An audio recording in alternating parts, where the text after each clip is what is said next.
We have two hurricanes in the Pacific right now. Yeah, we just got the latest update in from the National Hurricane Center. That's why I always say join us here on Fox Weather First, because you get the first information as it comes into Fox Weather. And, you know, this morning we're getting the update that Lorena is now a hurricane. So we officially have two hurricanes that we are tracking in the eastern Pacific. Folks, let's a live look at Cabo this morning so you can see some rain coming down, some rough surf as well. Let's take a look at the latest. We'll start with sort of the wide view of what's happening across the Pacific to show you both hurricanes that we're tracking. So there's Kiko. We'll have to look at that for possible impacts for Hawaii. And then we have Lorena, which of course is going to be a direct impact to Mexico.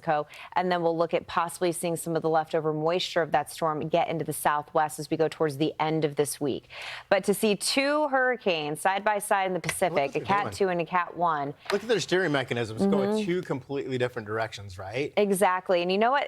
It's all driven by the same ridge of high pressure, but because they're positioning, they're getting steered in opposite directions. So just kind of a interesting setup to pass along. So let's start with Lorena. So again, this just got upgraded to hurricane. The winds are at 75 miles per hour. A lot more structure to this, and what we're seeing on the live camera this morning in Cabo San Lucas is because of Lorena. You can tell that those outer rain bands already impacting Baja. It's going to parallel the coastline, which means that the Baja is going to feel Lorena all day, which is kind of a bummer. When you have a parallel setup for a shoreline, it's a longer duration impact for the area.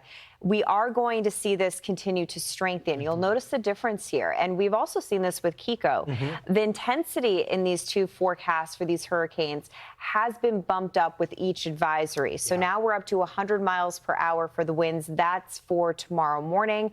And then landfall is still coming in Saturday morning. But notice that winds will be down at that point. We're expecting a landfall of a tropical storm in central parts of Baja. But no matter how you slice it, this is pretty much all day today, all day tomorrow, Friday and Saturday, because of the positioning. Yeah, totally. And earlier discussion out of the National Hurricane Center talking about how this could go through rapid intensification for 24 hours. Now we're a couple of hours into it.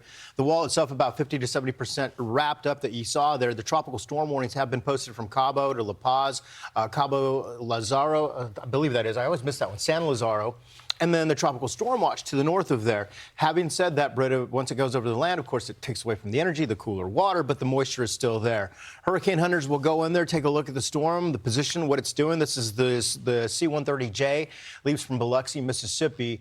This is all critical information. They'll be within the storm at about 1 o'clock this afternoon. That's Eastern time. Stay within it, dissect it, take a look at it, get the real live data through 4:30 p.m. Eastern. We get here at Fox Weather, too. We'll share it with you, and at that point, you can join Bob Van Dillen and later on Ian Oliver with that. So two important things. Of course, the hurricane impacts for Baja, and then the torrential amount of rain that's going to be dropped across the country of Mexico.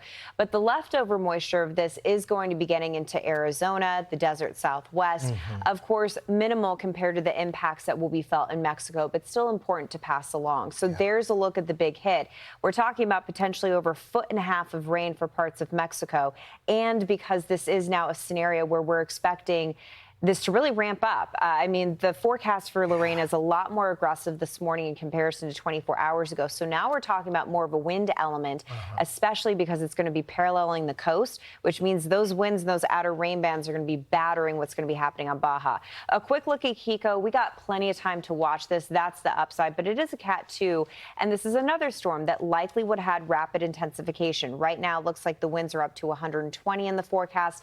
That is higher than the last advisory. Yeah, exactly. So similar trends here. 120, 125, so 110 yesterday. Important to note that Kiko is going to weaken before it gets to Hawaii. We have lots of time to look at it, but the middle part of next week, worth watching. Yeah, for sure.